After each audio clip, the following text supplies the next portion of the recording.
talaga ang mata kapag ganito ang ginawa. Yan ang ating pag-uusapan ngayon. Kung gusto mong malaman, tapusin ang ating video.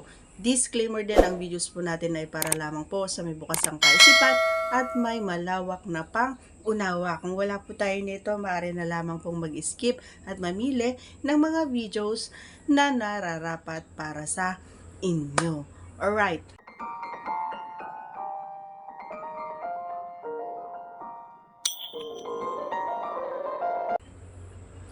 Minsan talagang hindi ko alam kung nagagawa ko ba ito nang hindi ko namamalayan, or hindi ko rin maintindihan minsan yung sarili ko, ano. Kasi nagagawa ko lang ito, mga idol, kapag yung grabe yung alam mo yon, yung pakiramdam na kahit na hindi ako yung nagtatrabaho. Kasi kapag ako yung nasa taas, nagagawa ko talaga yon, kasi nga ibang saya yung level at gustong-gusto ko yun na posisyon, di ba? Lagi sinasabi sa inyo.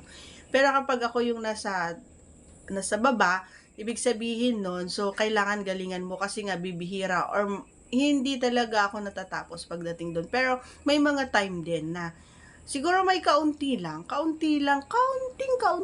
na talagang lumalabas, pero hindi ganun katulad kapag ako yung nag-work, di ba? And isa ito doon sa lalong-lalo na kapag yung naandun siya, nakapasok siya doon, di ba? And then yung yung isang kamay is kumbaga nagtatrabaho siya doon, lalong-lalo doon sa may ting. Yun, yung nilalaro niya yun habang siya ay kumakat. Yun. So yun, sinasabay niya yung paglalaro habang siya ay kumakat. Iba yung ano nun, grabe. Hindi ko ma-explain or hindi ko ma-drawing kumbaga yung kung ano yung tsura ng mukha ko or yung mata natin. Basta para sa akin masaya ako and na-appreciate ko yun every time na nagagawa yun. I-try nyo rin, mga idol, hindi yung nakalapat lang yung ano nyo sa kanya. Hindi, kailangan medyo gumawa kayo ng mga magtrabaho kayo or gumawa kayo ng mga moves na alam nyo na kakaiba din. So, mag-explore naman kayo.